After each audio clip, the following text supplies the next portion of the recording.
Gums bleeding या फिर मसूड़ों से खून आना, ये प्रॉब्लम जो है वो आई थिंक बहुत सारे लोगों को फेस करनी पड़ती है, और जल्दी से वो मुख्तलिफ पेस्ट का इस्तेमाल भी करते हैं, मुख्तलिफ तरीके भी इस्तेमाल करते हैं, वो ठीक नहीं होती। तो क्या वजूहात हैं गम्स ब्लीडिंग या मसूड़ों की, जो मसूड़ों से खून आना, इसके पीछे?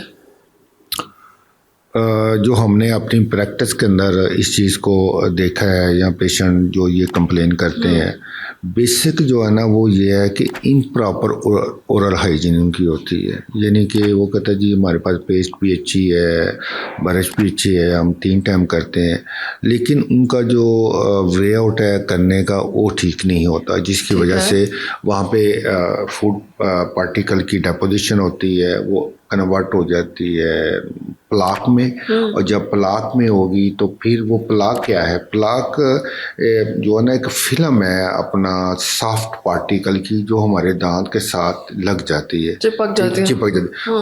उसके ऊपर फिर तय लगते वो हैवी बन जाती है। और जैसे जैसे ये काम करती जाती है वैसे वैसे उसके इर्द गिर्द जो गम्स होते हैं ना वो स्वेलिंग में चले जाते हैं। ठीक है, ओके।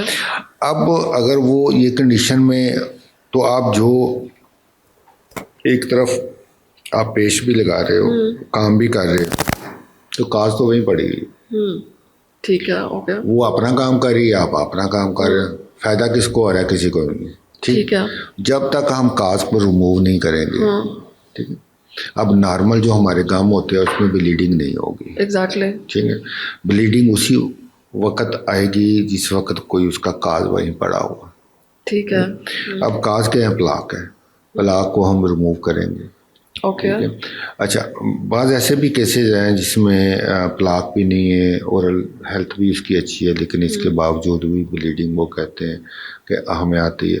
फिर वही है जो सिस्टमिकली जो उनको प्रॉब्लम है, जैसे शुगर है, शुगर का लेवल ज़्यादा होगा तो वो लाजमी बात है, उसकी फ़्लो जो है ना उधर ज़्यादा आ जाएगी। ठीक है ना। तो वो उससे भी लेकिन अल्टीमेटली वो स्वेलिंग में जब गम जाएगा तो ब्लीड करेगा।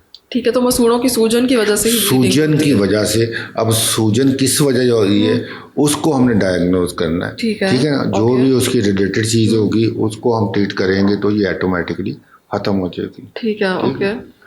तो अगर हम इसके इलाज की बात करें, इसका इलाज यही है कि आप अपने पहले तो एक तो डेंटिस्ट के पास जाएं, दूसरा अपनी जो ओरल हाइजीन का ख्याल रखें। ओरल हाइजीन आप प्रॉपर करें, लेकिन इसके बावजूद अगर आ रहा है तो आप विजिट तो करें और बताएं उनको कि रीज़न क्या है, कि सफाई भी है इसके बावजूद। अब वो चेक करके बताएंगे कि आपके मसूड़ों में क्या मसला है और वो हल हो जाए। और प्रिकॉशंस की अगर हम बात करें डॉक्टर साहब, तो कुछ लोग जो है फिर वो दिन में ब्रश करते हैं, कुछ लोग रात में ब्रश करते हैं, तो आपके मुताबिक ब्रश करने का सही टाइम क्या है? दिन में करना चाहिए, रात में करना चाहिए, या फिर दोनों टाइम करना चाहिए? देखिए, अगर 2 टाइम पे कर लें, सुबह टाइम तो बहुत थोड़ा सा मुश्किल होता है, बड़ी जल्दी होती है जी, हमने ऑफिस जाना है, ये करना है, बाकी सारे काम कर लेने, आधा घंटा लगा देना, अपने कपड़े पहनने ये वो, लेकिन दांत में साफ करते हुए टाइम नहीं है। ठीक है, ओके। रात को अगर आप इनकी सफाई अच्छी प्रॉपर कर लेते हैं तो मेरे ख्याल से डैमेजिंग इफेक्ट जो है ना वो रात के टाइम आता है, ज़्यादा होता है, ज़्यादा, क्योंकि आपका मुंह बंद होता है। ठीक है। और खुराक की डेपोजिशन हुई है, वहाँ पे बैक्टीरिया की ग्रोथ होगी, क्योंकि जो बैक्टीरिया एनारोबिक, उनको ऑक्सीजन की ज़रूरत नहीं होती, मुंह आपका बंद, ठीक, तो वो अपना काम शुरू कर देता है। ठीक है, ओके। और जब काम करेंगे तो उसके बाद केरी स्टार्ट हो जाएगी बाद में, और मसूड़ों की स्वेलिंग शुरू हो जाती है। ठीक। तो जो लोग रात को दांत साफ करके सोते हैं, उस सुबह के टाइम ना भी करें तो काम चल जाएगा, काम चल रहा है एक टाइम पे तो हुआ है ना। तो सुबह के जो रात को अगर हमने नहीं किया, फिर लाजमी बात है हम सुबह करके सोएंगे। ठीक। लेकिन ज़्यादा इफेक्टिव जो है ना वो रात को सोने से पहले जो है ना वो। ठीक है।